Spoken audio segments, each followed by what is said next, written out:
हमेशा हंसते मुस्कुराते और एनर्जेटिक रहना चाहिए, क्योंकि भक्त अगर प्रसन्न और एनर्जेटिक रहेंगे तो अभक्तों को भी बिना कुछ बोले ही वो इतनी एनर्जी दे देंगे कि वो भी भक्ति में लग सके। फिर प्रभु जी ने बताया कि जो भक्त होते हैं वो भगवान के संदेश का प्रतिनिधित्व करते हैं। अगर भक्त अन्यों से बुरा व्यवहार करेंगे तो जिन लोगों के साथ ऐसा बुरा व्यवहार होगा वो लोग भगवान के संदेश पर प्रश्न चिन्ह उठाएंगे। इस बात का ध्यान रखते हुए हमें अपने आचरण का भी ध्यान रखना होगा। इसका कारण ये है कि हम श्रीमद् भगवद गीता, श्रीमद् भागवतम क्लास से जुड़े हुए हैं। हमें भगवान के संदेश का ऐसा प्रतिनिधि बनना है जिससे भगवान का संदेश सभी तक पूर्ण शुद्ध रूप में पहुंच सके।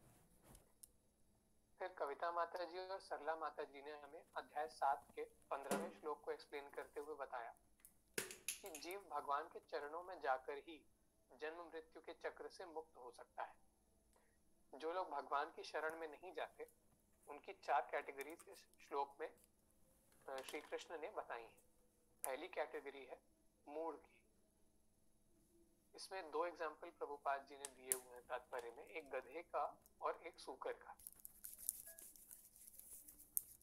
गधे का एग्जाम्पल ऐसे व्यक्तियों के लिए है जो सिर्फ भौतिक संसार के किसी भौतिक स्वामी की प्रसन्नता के लिए ही काम करते रहते हैं और इसके लिए वो अपने भोजन या अपने परिवार को भी समय नहीं दे पाते।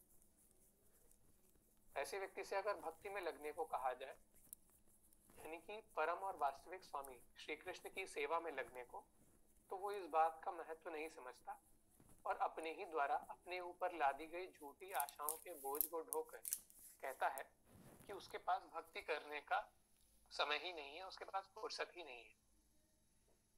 और दूसरा सूकर का एग्जाम्पल उन लोगों के लिए है जो सिर्फ भौतिक मलिनता में ही लिप्त रहते हैं और अगर उन्हें कोई भक्ति का अमृत देना भी चाहे तो उसे ग्रहण न करके उसका अपमान करते हैं।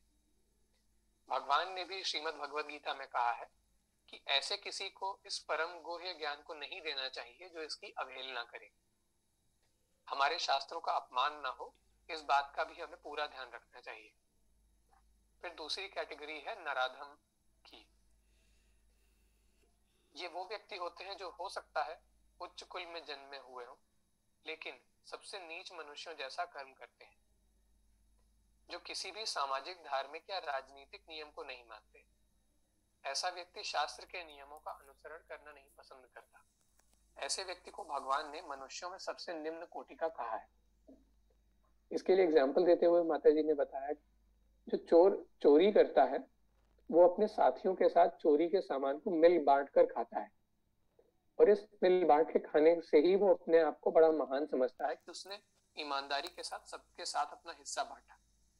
वो ये नहीं देखता कि उसने चोरी का अपराध किया है जिसका उसे दंड मिलेगा। इसी प्रकार से कई लोग तीर्थ जाकर सोच सकते हैं कि उन्होंने पुण्य कमा लिया, लेकिन उसके पहले उन्होंने जो पाप किए हुए हैं उसका दंड तो उन्हें भुगतना ही होगा।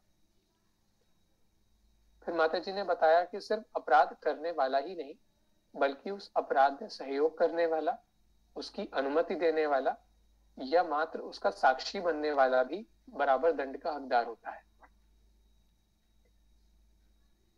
श्रीमद् भगवद गीता के ज्ञान को अशुद्ध रूप से बांटने वाले को भी नराधम की श्रेणी में रखा गया है।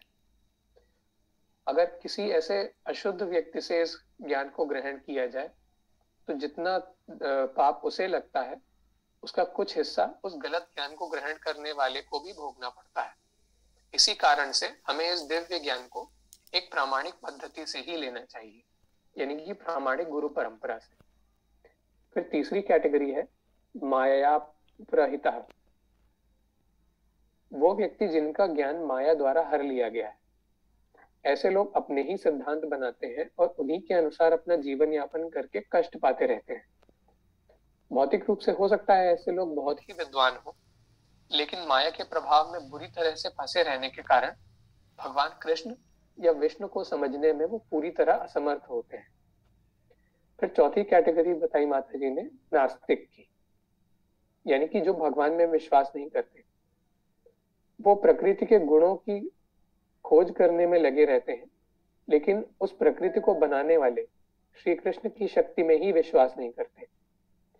वो नहीं समझते कि प्रकृति के विभिन्न विभागों को संभालने वाले देवी देवता जब भगवान के ही शरणागत रहते हैं तो उन भगवान में विश्वास न करने का क्या औचित्य है। ये तो बिल्कुल तर्क के विरुद्ध है। प्रकृति के नियम से ही अपनी सुविधा के लिए वो ऐसे विद्वान कुछ ऐसी युक्ति निकालते हैं जो उनकी ऑलरेडी पहले से बुरी परिस्थितियों को और भी बुरा बना देता है। पहले के समय में घोड़ा गाड़ी हुआ करती थी जिससे एक जगह से दूसरी जगह पहुंचने में कुछ अधिक समय लगता था। ऐसे नास्तिक लोगों ने उस समय को कम करने के लिए और जल्दी पहुंचने के लिए मोटर कार का आविष्कार किया। वो एक जगह से दूसरी जगह तो तेजी से पहुंचने लगे, लेकिन पर्यावरण को प्रदूषित करके उन्होंने अपना ही सांस लेना मुश्किल कर दिया। प्रकृति का ये नियम है कि अगर उसके साथ छेड़छाड़ की जाए तो बदले में वो दंड अवश्य देती है।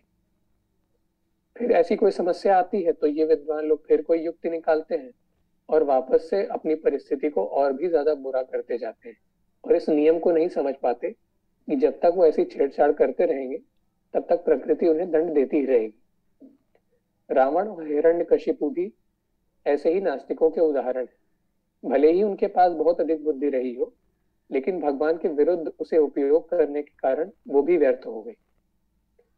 इस श्लोक में जो 4 प्रकार के लोग बताए गए हैं वो किसी भी जीव को समान रूप से नहीं देख सकते। केवल कोई वैष्णव भक्त ही ऐसा हो सकता है जो सभी जीवों को समान रूप से देख सकता है। हरि बोल प्रभु जी।